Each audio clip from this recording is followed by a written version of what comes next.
Hi guys, Michael behind the camera here from Team Shift. We've got Jack Chapman here and Carl Ross Walker. So they're here to show a very interesting take on an AUKUS strategy. Jack managed to top the Chichester Regional on Saturday with this list. They both theoried it together and they both contributed a lot to the list. It shouldn't be anything you've seen before, so it is quite interesting. We hope you enjoy it. Do you want to take us through it? Yeah, so we played Go Second AUKUS at this event, and like this list basically comes out of like we were together and we okay, there are four main problems with AUKUS right now, right? Problem number one, doesn't play through back row very well. Problem number two is if you get hand trapped on your mermaid, you lose. Problem number three is it doesn't play very well into combo decks, and it's blind second, so that's a problem. And then problem number four is Lancia. And like we think with this deck, we've like sort of solved the first two issues. So like getting hand trapped on your mermaid doesn't matter, and it plays through back row much better than other lists. So the idea behind this was that we always want to get to AUKUS as quickly as possible without having to go through mermaids. The way to do that, the easiest, is to play more AUKUS in your deck. Yeah. So it's almost funny when you say mermaid as a turn 3 card, not a turn 1. Mermaid's often used just to like bait the hand traps rather than like just losing to them. Yeah, or it's an extender, not a starter. Is like the best big way to AUKUS. Big AUKUS, yeah. Yeah, so we played obviously 3 Heart Horror. Yeah. That's pretty standard. We played 3 Nightmare in this list because we have way more discard outlets, and this was our first step towards seeing an AUKUS much more often. Yeah. And then 2, a Brass Bombard. So talk us through this card. What does it do? So what it does is, if it's like any other AUKUS, you banish it from your graveyard, and it summons an AUKUS from your hand, right? And so that works really nicely with the 3 Nightmares if you draw them, or the 3 Harps. You can use it as like a normal summon normal summon starter. Like you normal summon it, summon a Link Rebo, banish it, and then you get to summon either the Nightmare or the Harp from hand. Yeah. And you've got the full combo without having to go through Mermaid. Yeah. And then even if you draw Bombard number 2 later, Link Revo someone from grave. Yeah, exactly. Yeah. It's so that like it makes you much more resilient to hand traps because you didn't have to go through your mermaid. And even if they do then Ash the other 2, you still get to Galatea, get to set like a card like a Crescendo or a Babel or something, and then still make the Dingisu on top. Yeah. And then 1 Symbol Skeleton, 1 World Wand. Honorary AUKUS. Yeah. And the Gizmek. So that's the AUKUS engine. The Gizmek's really, really good. That's super staple. Pretty standardized now. Yeah, and then because we're playing like the extra AUKUS, like we want them in the grave, we want them out of our hand, so we play the Danger package. Nightmare's also high level, you need to get it out as well. Yes. So we play 2 Nessie, 2 Snake, 2 Jackalope, and the 1 Thunderbird. Right, so what was Thunderbird for then? So This is problem 2. Yeah, problem 2 is playing through back row. So this allows you to do stuff like if you open it or you open the Nessie, you can discard it. Turns Phoenix into a Twin Twisters as well. Yes. It's pretty good. And to be honest, like sometimes he's just 2-8. Yeah, he's just huge. Like he's not even like small on defense either. He's got 2400 if you need to park him in defense. So most of the time, like he gets searched off Nessie, and then you ditch him with something to pop a back row, and you get to play through much more nicely that way. Really good with some of the other cards we've got in the list as well. Yes. Yeah. So we play triple Phantasme. Phantasme was a bit of a concession in that like Phantasme is sort of only like average right now, but our list, it really wants to draw cards because you really want to draw your AUKUS. It really wants to fix hands because you don't really want 2 Nightmare in hand. And there's a few once per turn cards in the deck as well that you really don't want to see multiples of. Yeah. And we had a few more normal summons as well that we didn't need all of them. Yeah, so like this started off as like allures, and then we realised that like protecting you from back row and being dark and 2/4 is better than being a spell. It's not the best card in the meta, but it's the best card for the niche that we needed it for. Yeah. Sure. So then we played triple Denko. Right. So that was our problem 2. Yeah, this was we're gonna play through this back row whatever happens. We noticed that we didn't need the normal summon too much, so we were like, what card can we put in that like helps with the striker matchup? Because that seemed to be quite difficult at the time. Yeah. We started off with like Radians to like obviously get rid of their link, turn off all their back row. But then we had to kill that, and then all their back row turned live again. So the best way to like stop all of that was to summon Denko and then have that alongside our combo. This was the hardest slot in the deck to fill. It took us ages to figure out like what this slot was going to be. It was like all sorts of different things, and nothing really worked. And then Carl had the idea for Denko, and that just seemed to solve all the problems. It's like pretty good into Warcast. It turns off the crescendo before you start playing. And then with the Brass Bombard, you're far less reliant on your normal summons. Yeah, exactly. Yeah. So those were really good. I really liked those. Then we played Dark Grepher and Armageddon Knight. Sort of the same card, but the Dark Grepher is really nice with the if you draw extra Phantasmes or the Dangers and the Thunderbirds, so you can do stuff like... Grepher and Nessie means like you get to your combo anyway, and then you can still go through like Phoenix, and Nessie search you a Thunderbird, and your Phoenix pops 2 back row, and you still have full combo. Yeah. You get the Nightmare out your deck, and your Harp's already engraved, and it's just a great time to be alive. Yeah, Grepher's really, really strong in the deck. There are lots of like high levels. Yeah, good with Gizmek as well. Yes. Then we play 3 Orchestrated Return. So Right. with the increased numbers, I mean, we draw like things like Nightmare and things like that like much more often. Part of the big part of our deck, you know. Yeah, Having yeah. way more Orcus means we need to get them out of hand. This is one of the best ways to do it. It also gives us almost always a +1 really, because like getting rid of Harp or Nightmare, you're going to use those later anyway. So you've drawn 2 cards and put a card engraved you wanted engraved anyway. Yeah, gets you closer to your Denkos, gets you closer to like your power cards that we play. And they get ashed all the time because it discards its cost. So people see it as a 2-for-1, but then your Orcust summons a card and they only got a 1-for-1, and you're pretty happy with that. Because if it's hitting that, it's not hitting like your actual like bottleneck of Mermaid if you have to go through it, or the other Orcus that you really don't want to be ashed. Yeah. And using this on Bombard means you can then summon one from hand, and that's really strong. Like Symbol. Yes, just like Symbol.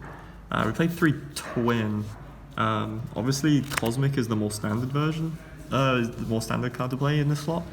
But we figured with so many good discards in our deck, and wanting to play through all the floodgates and things like that, especially into Striker, like Twin was probably the best card for our list. This might in the future be Cosmics again, but like... There's another card like Phantasme that's like outclassed by another card in the format, but for the niche that we needed it for. Yeah.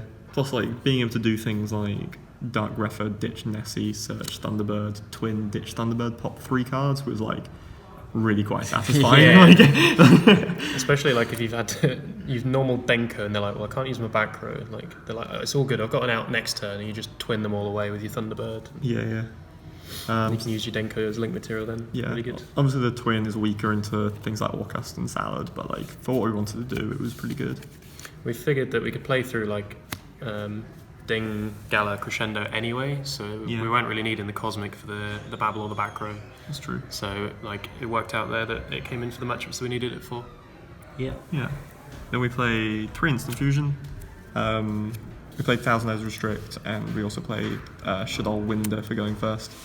The Restrict is really, really strong, especially into like Striker.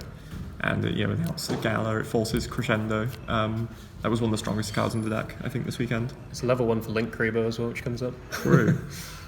Like if you're forced to just 1,000 eyes away their biggest monster and pass, at least you get a Link Kuriboh out of it. Yeah. And then we played the 1-for-1, which is the 3rd copy of the Brass Bombard. We were playing 3, and then we had to cut down to 40 cards to fit other things. It was funny this weekend. I go 1-for-1, like ditch Brass Bombard, and then like I summoned the second one out of the deck, and my opponent was really surprised that I was playing 2 because of course they were. It's Brass Bombard. One would be One's crazy winning enough. it, let alone a second copy. Yeah, so that was really good. That's just Again, good for getting like big things out of hand. Yeah, it's better to play a 1-for-1 and 2 Bombard than 3 Bombard because there are so many good discards in the deck. Yeah. You always have enough Orcus that it doesn't matter for return either way. True. So it's better to have green Bombard. Yes. Then we played Foolish Burial. It's pretty self-explanatory. It just gets you to your engine and Or gives extenders if you need it here. Rota to search Armageddon Knight and Dark Grepher. It makes like the play set, doesn't it really? Yeah, and then the Babble and the Crescendo for the Galatea.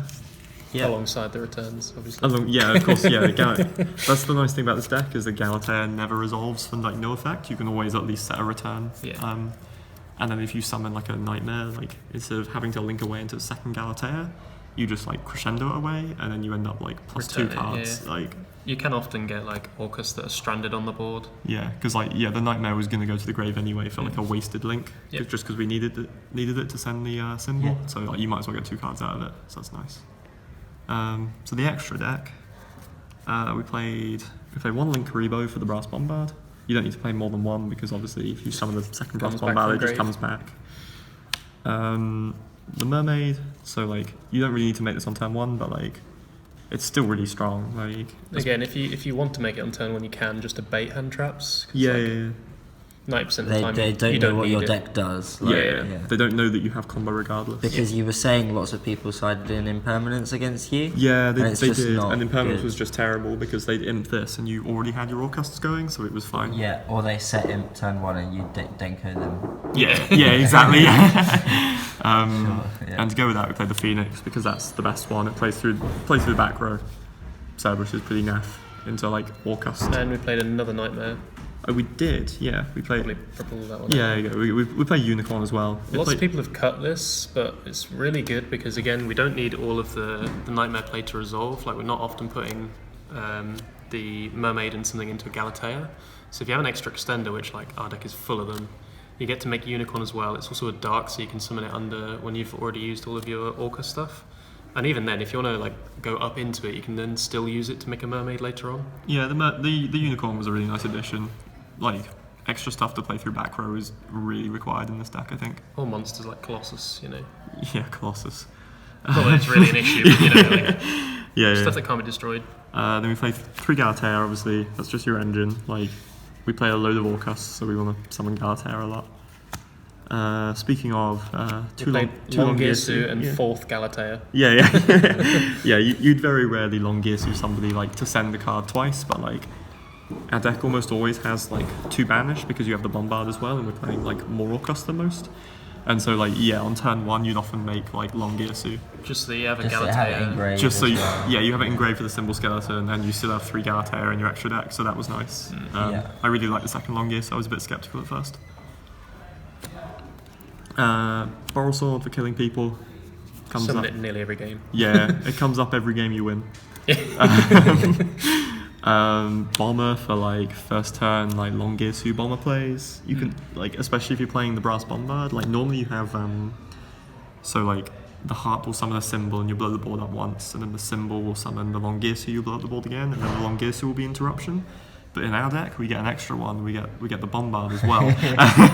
Sometimes even Gizmek, like you can Yeah, have yeah. like 4 Raigekis and Ascend. Yeah. Pretty good. So the Bombard like really sort of shows itself when you have the Bomber Dragon. We instead of ending on like 2 Raigekis and sometimes a third, we almost always get 3 and sometimes a 4th.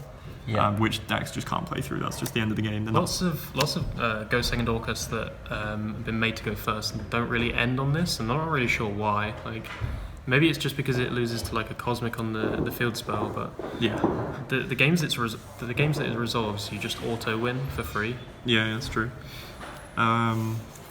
We played Thousand Eyes Restrict and an El Shaddai Winder, which I don't have on me. Yeah, and an El Shaddai Winder.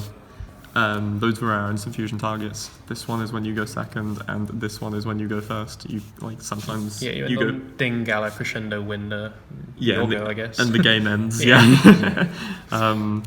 So that was really good. And then Double Dingisu. It is recycles your resources, pops cards. The Winder was Turns to sort of defense mode. the 15th card. We almost considered playing a third one of this, but like Yeah.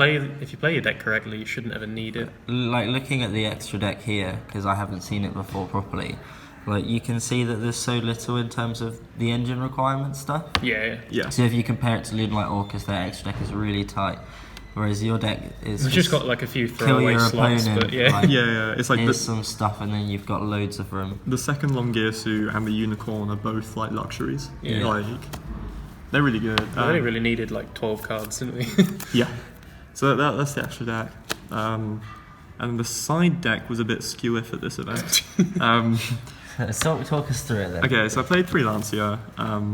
I did not own no materials this weekend, so Lancia it was. Lancia is everywhere at the moment, but it's not as high. Like it's the same. It's basically the same against Orcust, but it's like much lower quality against Lunalight Moonlight Orcust. Orcus, yeah, So like these should be gnomes, but I just didn't have them. sure. Leave the next card till last. Okay. We'll leave that one. So we played 3 Cosmic. Helps us play through back row. You can put it in the deck like as well as the twins. You can side out the twins for cosmics in matchups Just with like a cosmic banner. Salamander 8, things like that. It's Yeah, really yeah, good yeah. for. And it means when you're playing against Striker, you're sat there like going second, and you've got like 3 Phantasme, 3 Denko, 3 Twin, 3 Cosmic in your deck, like, and they're just in so much trouble. Like, It's also good for against something like Orcus when you choose first. 'Cause, Yeah. like if you twin a tiger, tiger, they still get yeah. something. Whereas if you cosmic yeah, it, it's So way better. You're setting up like Bomber with then like the Cosmic Cyclone for the Tiger as well, and the game ends. We played 3 Dark Ruler no more for playing through like combo decks like Pendulum. Dragon Link, Pendulum. Like you don't really bother with it against like Thunder because we play straight through them anyway. Yeah. Um, Yeah, it was quite good for Pendulum because a lot of the things that we've been noticing is that they've been cutting the Zephyr engine, or Yeah. at least the ones that have been Yeah. tobbing have. So like they don't have anything to stop this. You do it and you summon a bomber and like, nuke their board and that's it. The game's over. yeah. Or you Longus who ding through it. Yeah. Right, Um, so Well, no, I played 3 Impermanents. Yeah. It doesn't get Azathoted, and it's good going first. This And, was originally something else, right? and And then we saw that people were playing EV instead of Summon Limit. we considered Reaper, didn't we? I can't remember what the other card was, but Yeah. we wanted this in there for EV because, like, if they send the EV, you can save this and hit the Galatea instead, so that they don't have a crescendo. Because like Yeah. our deck doesn't really care about EV. Yeah, we're not playing that many spells. Whereas if they send Summon Limit, you can use this to stop the Griffin, Griffin, yeah. and yeah, then you can actually still play the game. yeah, and then like playing the Orcust Mirror Imp is really good against them. It's not very good against us, but like Yeah, if they were playing The- our deck, we probably wouldn't put it in. But but they're not. That's the point. the more And people don't know that yet. Yeah. which yeah, is- the more standard Orcust list loses to Imp. So Imp it is. Can't even be called bad, which is nice. Yeah, and then the last slot was a bit of a Muck about. Well, it wasn't a muck about. Like we went massively back and forth on this, and we decided, okay, so like the ratios demands we need something going first against combo, right? And so we were playing, we were making Longisu Bomber Dragon, and we're like, oh, that's really good, but like, how do we stop the Babel the getting Babel hit. getting hit by like Cosmic Cyclone or Twin or something? And we're like, oh, well, Carl ended up playing like Solemn Judgment. It's good generic. It's a trap. You go first. They can't Cosmic Cure or Babel now, and they lose to the Bomber Longisu board. But I played something a little bit more rogue. I played 3 Fossil Diner Pachycephalo. You obviously don't end on the bomber with this, though. Yeah. This doesn't protect your Babel quite so well. What purpose does it serve? What's the play? Okay, so the play is our deck. As you can tell, because we're playing the Denko Sekkers, we can make combo without normal summoning. So the play is you make Galatea, Dingirsu, Crescendo, and then like right before you end your turn, you just go whoop, and then they can't swing over this with their normal summon because of the Because Dingirsu, Dingirsu. They can't you wouldn't put it in the Striker probably, but yeah. they can't negate it because of the Crescendo, and like. It's also Then- funny as well, like with Nibiru, like they'll almost Yeah. wait until you end your turn. Yeah. And they use some fossil diner and they can't be very. They'll like see your board and they're like, well, he hasn't finished yet, and they just go normal fossil diner, and they're like, oh, Yeah, they wait for you can't to Nibiru like now. try. They wait for you to try to end your phase, and you just go, "Oop." I guess that. I guess that's game. It meant going first against combo decks. You had 3 of this, 3 instant for your Winder as well. Yeah, so you had, yeah. like So basically 6 copies of it. We were really trying not to play the game versus combo going first. Yeah. That was a big thing. I'm not sure how good this is, to be honest. Like, it's a bit inconsistent because, like, to be honest, like to get to your combo without normal summoning, you often have to danger. So you're like risking a X% chance. to, like 1 in pitch it. 5 or something on hitting your Pachycephalo and looking like a bit of a mug. But like- at least at the start of like your combo is interchangeable if you're activating dangers at the start. Like, Yeah. You hit Like, the if fossil you diner, still you hit do the the bomber bomber. board. Yeah, If yeah. you don't hit it, you Yeah. fossil diner them in 2019. Like, it only came up once because, like, nobody was playing, or, like, very few people were playing combo at Chichester, but I did get to go, like, Dingirsu, Gala, Crescendo, normal summon Pachycephalo pass, and he just had to scoop up. It was really fun. And this was through like double imp, right? Yeah. And you're like, if only you knew about the double imp, like, Yeah, you could have like, just kept it he- for this. he- but he who's impermanent- playing around Fossil Diner in August in 2019? Yeah, like, he impermanenced me twice, like, the poor soul.